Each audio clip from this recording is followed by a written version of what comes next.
The spotlight illusion. You walk into a room and feel like every eye is locked on you, judging every move, every word, every tiny mistake. But here's the twist. Most people aren't thinking about you at all. Psychologists call this the spotlight effect, where you massively overestimate how much others notice you. In reality, everyone is stuck inside their own head, worrying about how they look, what they said, and whether they embarrassed themselves 5 minutes ago. This is where it gets worse. The more you believe you're being watched, the more unnatural you act, which actually draws attention. It becomes a loop you create yourself. But the moment you realize people forget about you faster than you think, something shifts. That pressure starts dissolving. Because the truth is simple. You are not the center of their world. And that's your freedom. The invisible prison. Imagine living your entire life inside a cage that no one else can see. That's what caring too much about opinions does. You filter your words, your style, your choices, even your dreams, just to avoid judgment. But here's the problem. The cage isn't built by others. You built it.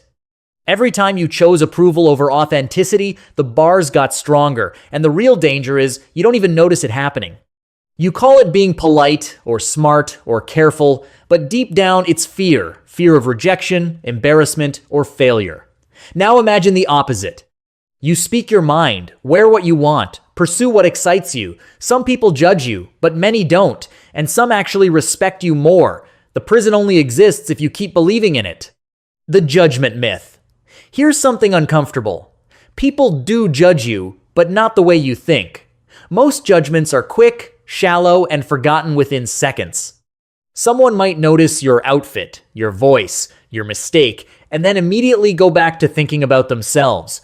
But your brain treats every judgment like a permanent label. This is where it gets dangerous. You start shaping your entire identity around temporary opinions. You shrink to fit expectations that don't even last. But here's the reality. Even the people you admire get judged constantly. The difference is they don't let it define them. They understand that judgment is noise, not truth. And once you separate the two, you stop giving random opinions the power to control your life. The worst case scenario. Let's push it further. What if you actually get judged badly? What if people laugh, criticize, or reject you? This is where most people freeze.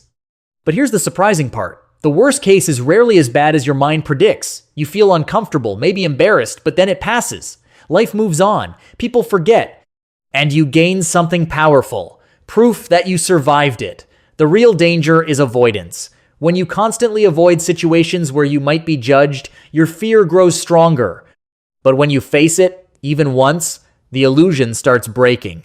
You realize you can handle it, and that realization changes everything. Because now, instead of being controlled by fear, you start testing it. The confidence paradox. Most people think confidence comes before action. They believe they need to feel ready before they speak up, try something new, or express themselves. But here's the paradox. Confidence is built after action, not before. Waiting to feel confident is what keeps you stuck. This is where it gets worse. The longer you wait, the more pressure builds, making it even harder to start. But when you act despite the fear, something shifts. You prove to yourself that you don't need approval to move forward. And each small action compounds. A conversation, a decision, a risk.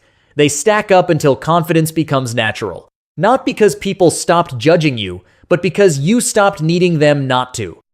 The identity shift. The moment you stop caring what people think is not when people stop judging you. It's when you stop defining yourself through their eyes. This is where the real transformation happens. Instead of asking, what will they think, you start asking, what do I think?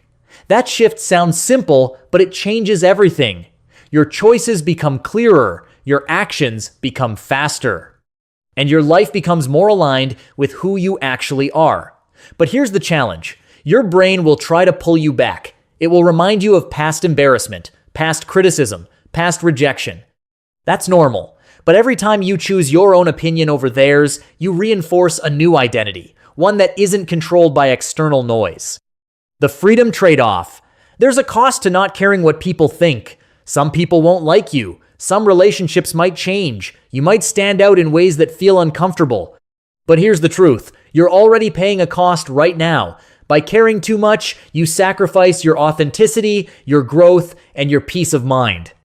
So the real question isn't whether there's a cost, it's which cost you're willing to pay. Living for approval means constant anxiety and limitation. Living for yourself means occasional judgment, but long-term freedom. And once you experience that freedom, even briefly, it becomes addictive because you realize something powerful. The life you want was never blocked by others. It was blocked by how much you cared about them.